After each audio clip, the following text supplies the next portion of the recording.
कांताराज commission report, जिसको हम demand कर रहे हैं कि उसे पब्लिश किया जाए और उसको एक्सेप्ट किया जाए।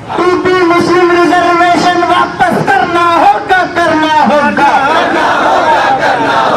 और कांताराज कमीशन जो है ये कास्ट बेस्ड सेंसस है, यानी कि कर्नाटका में कौन सी कास्ट कितने प्रोपोर्शन में या कितने रेशियो में रहती है उसके हिसाब से ये रिपोर्ट बनाई गई है। ये बहुत कॉन्क्रीट रिपोर्ट है जिसको हम चाहते हैं कि पब्लिश किया जाए ताकि आम जनता तक ये इंफॉर्मेशन पहुंचे। ये हुकूक जो है, ये रिजर्वेशन जो है जिसकी डिमांड एसडीपीआई कर रही है, इसका ताल्लुक सीधे सीधे इंसानी जिंदगी से है। ये हमारी सख्त, बहुत ही स्ट्रिक्ट डिमांड है। अगर इस बार कांग्रेस हमारी ये डिमांड को पूरा नहीं करती तो फिर हम कांग्रेस को भी उसी कैटेगरी में रख देंगे जिस कैटेगरी में अब तक हमने बीजेपी को रखा हुआ है। वरना तुमको जाना होगा। यहाँ से कांग्रेस ने अपने वादे किए थे मैनिफेस्टो के जरिए से कि हम आते ही 1 महीने के अंदर या फर्स्ट कैबिनेट के अंदर हम वापस से वो रिजर्वेशन को लाएंगे। कांताराज आयोग जो बिठाई गई, जो कमीशन बिठाया गया, वो कमीशन का माना क्या है? हमारी पब्लिक के टैक्सेस से तुम वो कमीशंस के ऊपर करोड़ टुगेदर खर्च करते हो। मुख्यमंत्री सिद्धरामैया ಅವರಿಗೆ मुख्यमंत्री सिद्धरामैया ಅವರಿಗೆ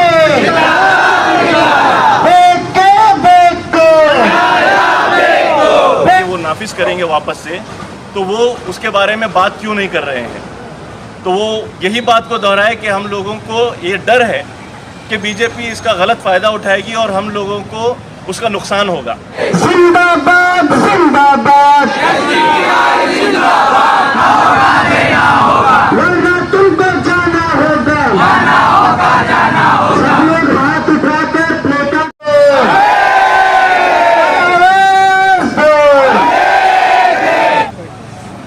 देखें, 2 इश्यूज हैं जिसके ऊपर पूरे कर्नाटका में social democratic party of India जो है वो अलग अलग तरीके से अपना एहतजाज, अपना प्रोटेस्ट और एजिटेशन कर रही है।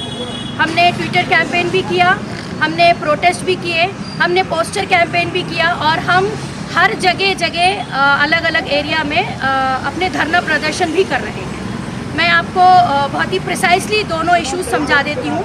ये इश्यूज जो हैं ये हमारे सोशल सिक्योरिटी, सोशल जस्टिस और हमारे हुकूक से रिलेटेड हैं। एक तो है 2B रिजर्वेशन, जो कि बीजेपी ने अपने कम्युनल और अपनी फैसिस्ट जो उनकी सोच थी उसके चलते कैंसिल किया था, उसको हम बहाल करने की डिमांड कर रहे हैं।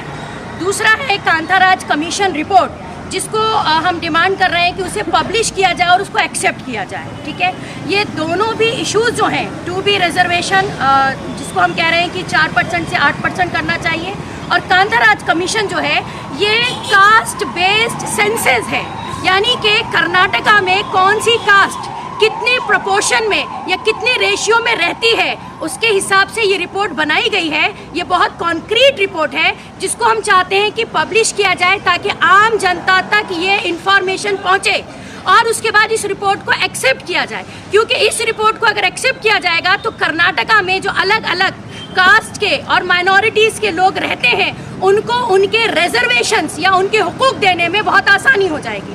ये हुकूक जो है, ये रिजर्वेशन जो है जिसकी डिमांड एसडीपीआई कर रही है, इसका ताल्लुक सीधे सीधे इंसानी जिंदगी से है।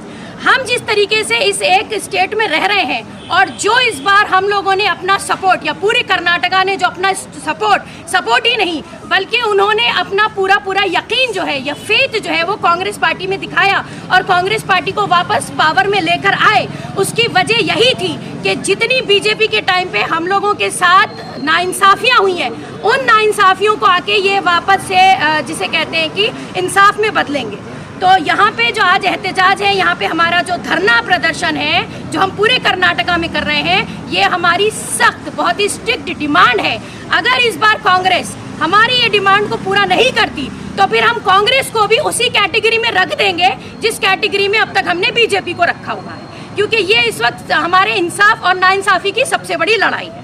रिपब्लिक पार्टी ऑफ इंडिया पूरे रियासत कर्नाटक के अंदर धरना प्रदर्शन, ट्विटर कैंपेन, एहतजाज और मेमोरेंडम्स के ज़रिए से हम इस कर्नाटक की राज्य सरकार से मुतालबा कर रहे हैं कि जो गलतियां पिछली सरकार में हुई हैं, जो गलतियां, जो इंसानी हुकूक को जो छीनने वाली बातें हैं, जो एक डेमोक्रेसी और सेकुलर माहौल को ख़राब करने वाली है, वो गलतियों को करेक्शन करने के लिए कर्नाटक की जनता ने कांग्रेस की सरकार को पूर्ण बहुमत के साथ लाया है।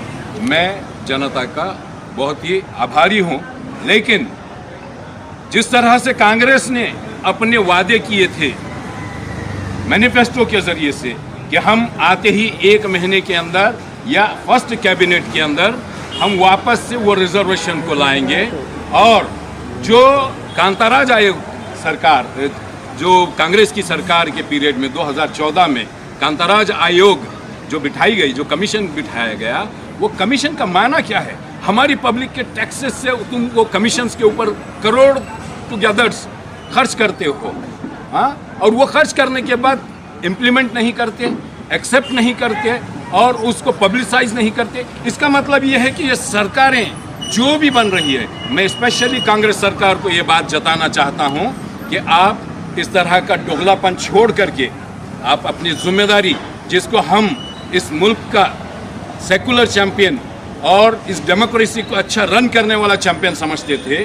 आज उनका चेहरा हमारे सामने दोगला नजर आ रहा है। हम उम्मीद करते हैं कर्नाटक की सिद्धरामैया सरकार इस बात को संगीनी ले और हमारे मुद्दों को, जो कांताराज आयोग ने जो रिपोर्ट सबमिट की है, उसको कबूल करते हुए उसको आवाम के बीच में लाया जाए और उसको एग्जीक्यूट किया जाए, इम्प्लीमेंट किया जाए। आज यहाँ पर SDPI की जानिब से एक अहम मौजू पर एहतजाज रखा गया, जिसमें मैं इनफरादी हैसियत से यहाँ पर मौजूद हूँ, और क्योंकि ये डिमांड जो रखा गया है वो बहुत अहम है। पिछले इलेक्शन में, असेंबली के इलेक्शन में, मुसलमानों ने एक उम्मीद के साथ कांग्रेस पार्टी को इख्तिदार दिया। मैं इसलिए ये बात कह रहा हूँ कि इख्तिदार दिया क्योंकि 88% मुसलमानों ने जब एक तरफ़ा वोट किया तो उन्होंने ये बात साबित कर दी कि हम लोग एक तरफ हैं और हमारी सोच ये है कि आप लोग हमारे इख्तियारात को देने में कामयाब हो जाएंगे और हमारा जो इस्तेसाल किया जा रहा था पिछली हुकूमत में, उसको ख़त्म करके हम लोगों के इख्तियारात को देंगे। लेकिन हुकूमत में आने के बाद कांग्रेस पार्टी ने तमाम तर जो मुस्लिम मुद्दे थे उनको बालाए ताख रख के इस बात का इजहार किया कि वो लोग ये चाहते हैं कि हम लोगों के वोट लें, और उन्हें एक खौफ है। खौफ इस बात का है कि बीजेपी MP इलेक्शन में अगर हम मुसलमानों के मसाइल को हल करने के लिए आगे बढ़ते हैं तो हम लोगों को उसका खामियाजा भुगतना पड़ेगा। मैं कांग्रेस पार्टी से ये सवाल करना चाहता हूँ, और हकीकत इस बात की है कि मैंने ये सवाल रखा भी था। जब वो लोग हुकूमत में आए, बरसरे इख्तिदार हुए, तो उनके पार्टी के कई सारे ज़िम्मेदारों से मेरी जब मुलाकात हुई तो उनसे मैंने पूछा कि आप लोग 4% रिजर्वेशन मुसलमानों के ताल्लुक़ से जब DK शिव कुमार ने बयान दिया था कि फौरी तौर पर हम उसको जैसे ही हुकूमत में आएंगे वो नाफिज करेंगे वापस से, तो वो उसके बारे में बात क्यों नहीं कर रहे हैं? तो वो यही बात को दोहराए कि हम लोगों को ये डर है कि बीजेपी इसका गलत फ़ायदा उठाएगी और हम लोगों को उसका नुकसान होगा। मैं ये बात पूछना चाहता हूँ कि जब आपने अपने मैनिफेस्टो में ये मुद्दा रखा कि 4% हम लोग रिजर्वेशन देंगे और दीगर तमाम तर मसाइल जैसे कि कैटल स्लॉटर एक्ट है और साथ ही साथ उसके अलावा तमाम तर मसाइल हैं, उसके ऊपर मुसलमानों की पुरजोर हिमायत पे काम करेंगे, तब ये बात आप लोगों को क्यों नहीं ख्याल आया कि इसका नुकसान हो सकता है? उसके बरक्स तमाम तर कम्युनिटीज़ ने कांग्रेस पार्टी को वोट किया और उन्हें इख्तिदार दिया। तब उस वक्त ये हालात थे, तो अभी भी MP इलेक्शन में वही हालात रहेंगे।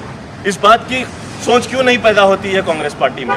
ये हमारा और मेरा ज़ाती तौर पर ये सवाल है।